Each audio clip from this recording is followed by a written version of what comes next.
पिता, है ना, हे पिता इन्हें क्षमा कर। दूसरे वचन में क्या हुआ, मैं तुझसे सच कहता हूँ, क्योंकि उसने अपना अधिकार, उसे पता था कि मैं इस पापी को अपने साथ लेके जा सकता हूँ। उसको अपने परमेश्वर के ऊपर विश्वास था कि जब ये कहता है, और वचन में क्या लिखा है, जब तू अपने राज्य में आए, है ना। उसने ये नहीं कहा था कि आज तो अपने राज्य में है, लेकिन उसको इतना विश्वास था कि जिस दिन भी, जब भी यीशु अपने राज्य में आएगा, वो उसको अपने साथ लेके जाएगा, ना।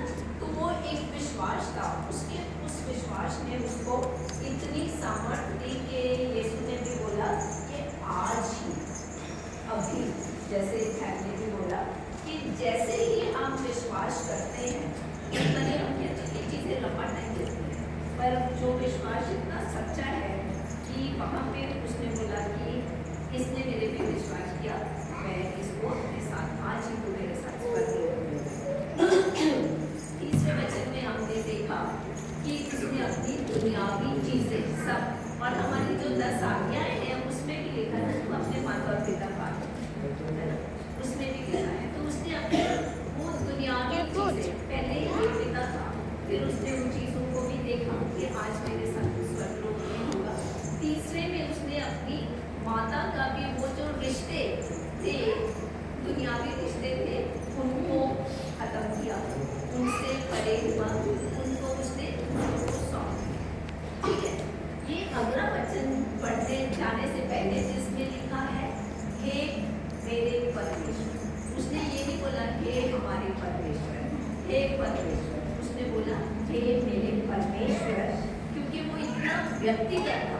मेरा परमेश्वर मेरा ही होगा ना, मैं बोलूँगी हम सबका परमेश्वर है, लेकिन वो सब में तो वो बात नहीं बनेगी। क्या पता आप में से कोई विश्वास करता है कि नहीं करता, कितना तो मानते हो उसको, लेकिन जब मैं कहती हूँ मेरा परमेश्वर, इसका मतलब मैंने व्यक्तिगत रूप से उसको अपने लिए लिया है, दूसरों के लिए, सबके लिए नहीं किया। क्योंकि जब हम कहते हैं हम सब मसीही हैं, हम सब मसीही हैं, लेकिन हम सब में फर्क है, इसका विश्वास कितना है, कितना करता है। ये मैं बहनों के लिए खास तौर पे, जब यीशु मसीह अपनी सलीब लेके जा रहे थे, है ना, उसके बाद हम अपने चौथे वचन में देखेंगे भी कि वो किस हाल में खड़े थे। तो यहाँ पे जब हम देखते हैं, अगर आप मेरे साथ निकालें लूका 23, लूका 23 बाब, और उसकी 26 से 29 तक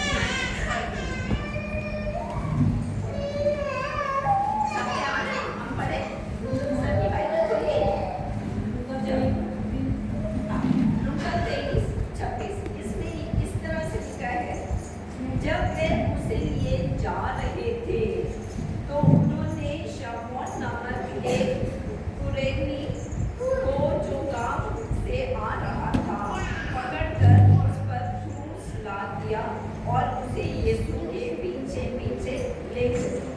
ये सब चीजें देख के लोगों की बड़ी भीड़ उसके पीछे हुई, और उसमें बहुत सी स्त्रियां थी, है ना, क्योंकि हम देखते हैं कि स्त्रियों का बहुत बड़ा रोल है बाइबल में।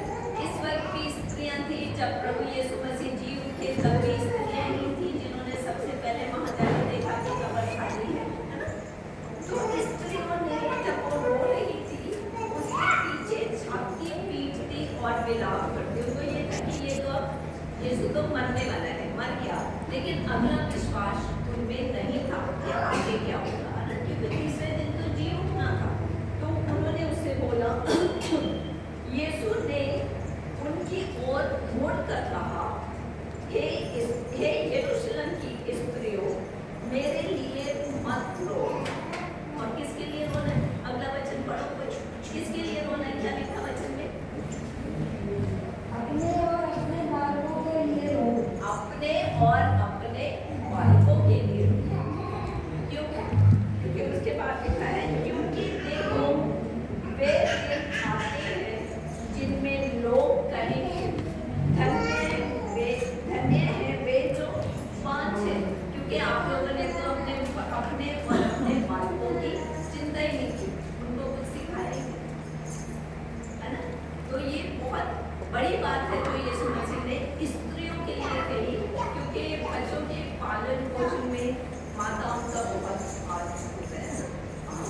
अब अगर हम देखें यीशु मसीह को सलीब पे चढ़े हुए, आजकल जहाँ पे भी हम सलीब देखते हैं उसके ऊपर यीशु मसीह को टंगे हुए नहीं पाते हैं, है ना? बहुत लोगों ने रखी हुई है, पर वो सलीब जिसके ऊपर यीशु मसीह टंगे हुए हमें अपने घरों में भी नहीं लगानी चाहिए, क्योंकि यीशु मसीह तो वहाँ से कब से उतर गए, तीसरे दिन ही उतर गए, है ना? तो इसके साथ अगर हम एक वाक्य देखें बाइबल की, अगर हम उत्पत्ति उसका 22 अध्याय देखें,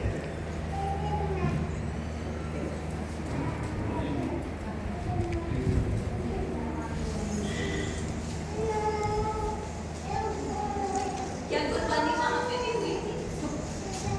यीशु मसीह इकलौता था ना, इकलौता था, और वहां पे किसकी कहानी है? इब्राहिम, इसहाक, तो वहां पे क्या हुआ? कौन पढ़ेगा इसको? 22 का 1 से 9 कहानी देखेंगे। इन बातों के पश्चात ऐसा हुआ कि परमेश्वर ने अब्राहम से ये कहकर उसकी परीक्षा की, हे अब्राहम, उसने कहा देश में यहाँ हूँ। उसने कहा अपने पुत्र को और अपने दूसरे पुत्र इसहाक को जिसे कुछ नहीं करता है संग लेकर मोरिया देश में चला जा, और वहाँ से पहाड़ के ऊपर जो मैं तुझे बताऊंगा वो बलि करके चढ़ा। अतः अब्राहम सवेरे तड़के उठा और अपने गले पर काठी कसकर अपने दो सेवक अपने पुत्र इसहाक को संग लिए और होम बलि के लिए लकड़ी चीर ली। तब निकलकर उस स्थान की ओर चला जिसकी चर्चा परमेश्वर उससे की थी। तीसरे में अब्राहम ने आंखें उठाकर उस स्थान को दूर से देखा और उसने अपने सेवकों से कहा, गधे के पास कहीं ठहरे हो, ये लड़का और मैं वहाँ तक जाकर और बलि करके फिर तुम्हारे पास लौट आएंगे। तब अब्राहम ने होमबलि की लकड़ी ले अपने पुत्र इसहाक पर ला दी और आग और छुरी को अपने हाथ में लिया और वे दोनों एक साथ चल पड़े। इसहाक ने अपने पिता अब्राहम से कहा, हे पिता। उसने कहा, हे मेरे पुत्र, क्या बात है? उसने कहा, देख, आग और लकड़ी तो है, पर होमबलि के लिए भेड़ कहाँ है? अब्राहम ने कहा, हे मेरे पुत्र, परमेश्वर होमबलि की भेड़ पकवाए, आप ही कहेगा। और वे दोनों संग आगे आगे चलते थे। वो दोनों आगे आगे चलते हैं। विश्वास में इब्राहिम था, लेकिन वो उस विश्वास में भी था, आज्ञाकारी भी था कि उसको बोला है कि तूने अपने इकलौते बेटे की बलि चढ़ानी है। यीशु मसीह के इकलौते थे, इसहाक भी इकलौता था, लेकिन उसने प्रॉपर्टी मान के उसको लेके चला गया कि उसकी बलि चढ़ा देगा, क्योंकि पहले जमाने में हम वो बलि चढ़ाते थे कि हमारे पाप खत्म होते, फिर आते थे, फिर पाप करते थे, फिर एक जानवर मारते थे, फिर एक करते रहते थे। तो वहाँ पे एक मनुष्य जो इसहाक के उसमें था, उसको वो बलि के लिए लेके जाना चाहा, है ना? लेकिन वो छोटा था, कितने साल का होगा? 13-14 साल का, जब ये छोटा था, समय ना उतना सा था। तो अगर वो उस दिन उसकी बलि चढ़ जाती, तो क्या कहते हैं कि इसको तो परमेश्वर ने कहा था कि तू अपने बालक को लेके जा और उसकी बलि चढ़ा, है ना? खुद तो नहीं बना, लेकिन किसी के बच्चे की वो बलि चढ़ा, ठीक है? तो वहाँ पे विश्वास क्या था? उसने बोला कि यहाँ पे किसकी होम बलि चढ़नी है? इसहाक ने अपने बाप से पूछा कि किसकी होम बलि चढ़नी है? तब गधे के पास नहीं ठहरे गए, ये लड़का और मैं यहाँ तक, मैं वहाँ तक जाकर और दंडवत कर फिर तुम्हारे पास लौट आऊंगा। बहुत हिम्मत से वो अपने बच्चे को लेके भी गया और उसी विश्वास से उसके ऊपर पहुँच के कहा कि मेरे बेटा आपकी होमबलि नहीं देगा, मेरा परमेश्वर ऐसा नहीं है कि मेरे बच्चे की होमबलि के लिए बोले और मैं अपने बच्चे को वहाँ पे डाल के आ गया, है ना? तो परमेश्वर ने उसको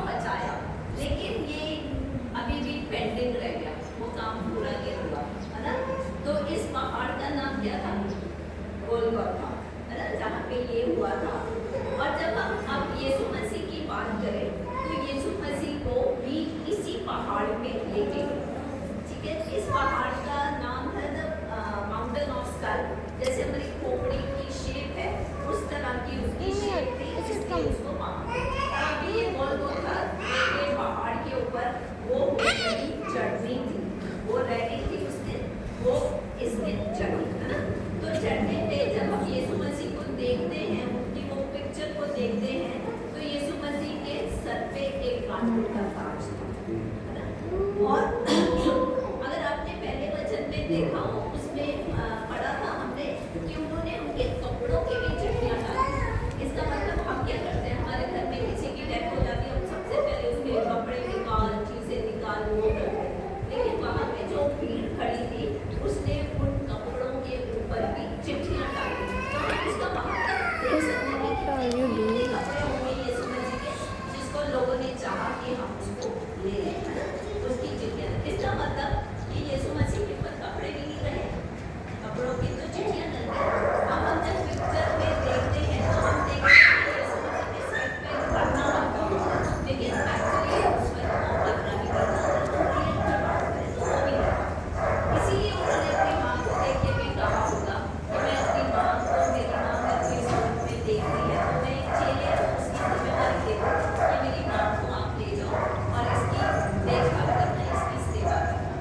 हाथों में कीले, अगर हम यहाँ पे कहीं उंगलियों में डालें तो वो खींचने से निकल जाएंगी, जमीन पर नहीं। लेकिन अगर आपने ये पिक्चर को देखा तो यहाँ पे डाली, कभी किसी की इंजेक्शन लगा, कभी कोई इंजेक्शन लगता है या तेरे लगता है, अच्छा कि उसने ऐसे किया, मैंने यहाँ पे हम अवॉइड करते हैं टीके लगाने, ग्लूकोज लगाने भी, क्योंकि यहाँ पे जॉइंट है और ये जब एक जगह पे रहते हैं बहुत दर्दनाक होते हैं। लेकिन यीशु मसीह के तो किसी चीज में से निकाली हुई है, ठीक है। वो हमने पिक्चर देखी, कांटों का काज करके हाथों में दोनों तरफ इस तरह से ताकि क्रॉस करके पैरों में बिल्कुल एड़ी हो गई, जहाँ पे हमारे दो बोन्स होते हैं वहाँ पे किया और कपड़ा था। ये बात था यीशु मसीह, तब यीशु मसीह ने ये वचन बोला। क्या है वचन? मरकुस 15।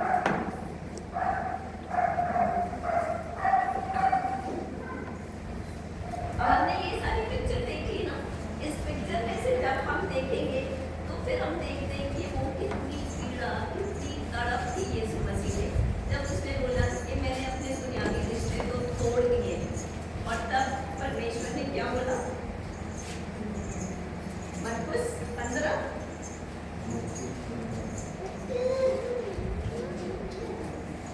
15 की 34 आयत।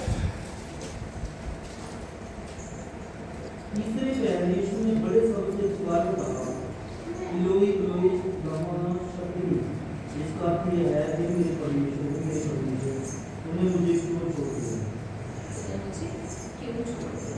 कितना दुख है, कितना दुख है। कहीं हम भी नहीं देख सकते अपने बड़े करीबी लोग जिनकी डेथ पूरी होती है, हम कोशिश करते हैं कि हम वहाँ से दूर हो जाए, है ना। तो यहाँ पे परमेश्वर यीशु मसीह भी उस पर पुकार रहे हैं, ये मेरे परमेश्वर, क्योंकि तब पता है कि दुनिया का कोई इंसान सहारा नहीं दे रहे, है ना। और ये जो हम पहरों की बात करते हैं, 2 पहर, तीसरे पहर, इस तरह है ना। तो ये जो बाइबल थे, ये वाले जो पहर हैं वो 4 पहर थे, है ना। तो जब यीशु मसीह की सलीब की बात कर रहे हैं तो वो दूसरे पहर से तीसरे पहर तक है। इसका मतलब अगर हम आजकल की बात करें या पहाड़ के ऊपर की बात करें तो इतनी ज्यादा गर्मी होती है ना, बहुत गर्मी है। और तो हमें नहीं पता कि ये सारा यही टाइम था, ये हो सकता है इससे भी आगे का भी टाइम हो जब बहुत गर्मी हो। और उसमें यीशु मसीह को टंगाया हुआ है, हर तरफ से खून आ रहा है और क्रूस पे डालने से पहले कोड़े मारे, है ना। तो कोड़े में 3 तरह के मारे, एक तो कोड़े जो हम आम भैंसों गायों के लिए रखते हैं, घोड़ों वाले, है ना, वो होते हैं। और एक दूसरा कोड़ा था जिसमें एक सिंगल नेल था, कील लगाई हुई, जब वो लगता था उसमें से मांस निकलता था।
चल चल लेकिन फिर भी तेरी इच्छा पूरी हो।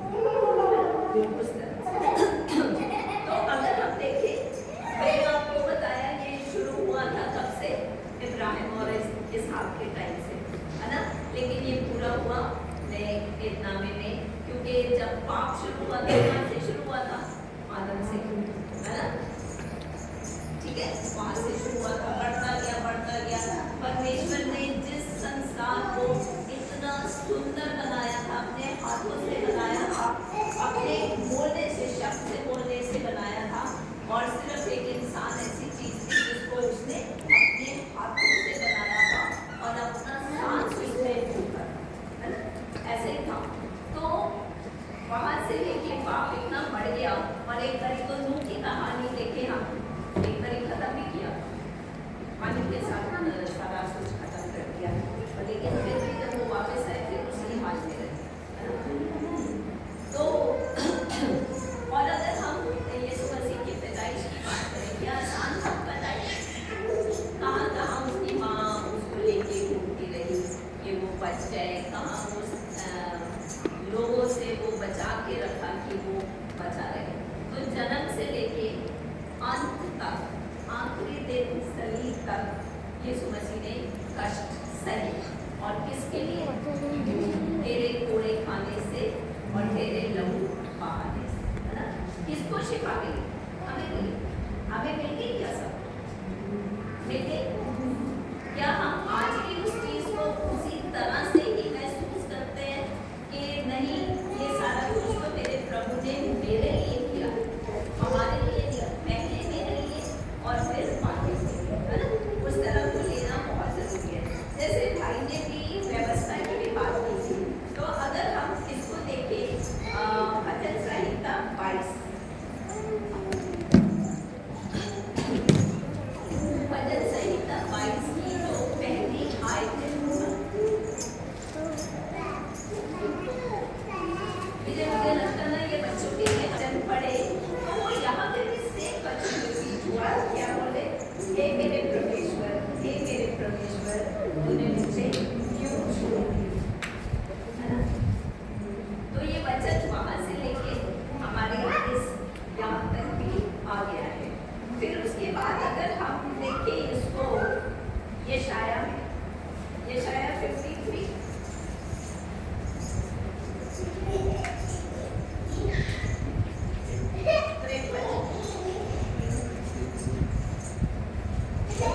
उसका 4 और 5,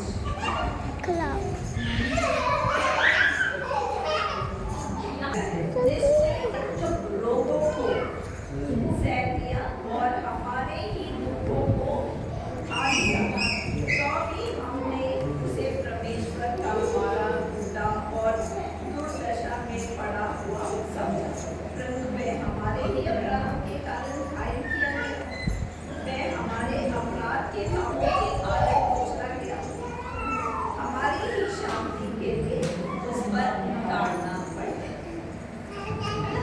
तो व्यवस्था से लेके नए नियम तक हमने देखा कि प्रभु का वो वाला जो टाइम है, यहाँ से जो आगे के वचन है, मेरे को लगता है जैसे प्रभु यीशु मसीह यहाँ पे प्यासे नहीं थे, तो जैसे ही उन्होंने ये वाले शब्द बोले, हे मेरे परमेश्वर, हे मेरे परमेश्वर, है ना, तूने मुझे क्यों छोड़ दिया, तो उस वक्त क्या हुआ था, पूरा अंधेरा, वो अंधेरा, क्योंकि जो सृष्टि थी वो भी उस वक्त नहीं देख सकी कि जिसको परमेश्वर ने अपने हाथों से बनाया था, वो इस वक्त अपने उस यीशु को क्रूस पे चढ़े हुए तकलीफ में खड़ा देख के वो नहीं देख सकी, और वो अंधेरा हो गया। और दिन में जब अंधेरा हो जाता है परेशान होते हैं, वो तो पहर का और तीसरे पहर का टाइम है जहाँ पे पूरी रोशनी होनी चाहिए, लेकिन उस वक्त वो रोशनी नहीं थी, वो अंधेरा हो गया, हैकल का पर्दा तो भाग हो गया, और हर चीज उस वक्त इतनी दुखी थी कि यीशु हमारा शरीर पे। तो जब उन्होंने देखा कि इस हाल में है और बोला कि मेरे को प्यास लगी है, तो उन्होंने सिरका दिया। कभी हम प्यास लगने में सिरका पीते हैं, कभी। तो ये लंबे लंबे लंबे वाक्य बोलने के बाद इस वाक्य के बाद जो आप देखेंगे 5वां, 6ठा और 7वां वचन वो बहुत ही छोटा छोटा है। मैं प्यासा हूं, ज्यादा नहीं बोल सके, ताकत सारी ड्रेन आउट हो गई थी, खून सारा बह गया था, है ना। और जब आप 7वें वचन को देखो, प्रभु ने ये नहीं बोला, यीशु ने ये नहीं बोला कि मैं अपना शरीर तेरे हाथों में देता हूं। शरीर तो नाशवान है। यीशु ने क्या बोला? प्राण। तेरे हाथों में तो हमारा जो 5वां वचन है वो बहुत छोटा है, मैं प्यासा हूं। 6ठा वचन है पूरा हुआ, इससे ज्यादा नहीं कुछ हो सकता। वचन हटते गए और तीसरे में शरीर नहीं, लेकिन यीशु ने अपनी आत्मा ही अपने पिता को सौंप दी, क्योंकि शरीर तो यहाँ रहता। फिर जो ये क्रूस की मौत है, ये उनको मिलती है जो बहुत ही ज्यादा पाप किए होते हैं, दुष्कर्म किए होते हैं, जिनको क्रूस पे लटका देते हैं, है ना। और उनको वहाँ से उतारते नहीं है, वही जेल को वे सारे अंदर से उसको उतारते हैं। लेकिन यीशु मसीह के लिए सलीब की मौत इतनी ज्यादा उनको महत्व देने वाली मौत थी कि उनके लिए जो कब्र थी वो भी किसी ने बहुत अच्छी कब्र तैयार की हुई थी, जिसको पहले कभी यूज नहीं किया हुआ था। और उनकी बॉडी के ऊपर जो इत्र लगाया था वो बहुत ज्यादा इत्र था कि वहाँ से वो, और जैसे ही उनकी बॉडी को वहाँ से उतारा, लोग पहले खड़े थे कि ये बॉडी हमें दे दो और हम अपने यीशु को आदर के साथ, मान के साथ, जिसका वो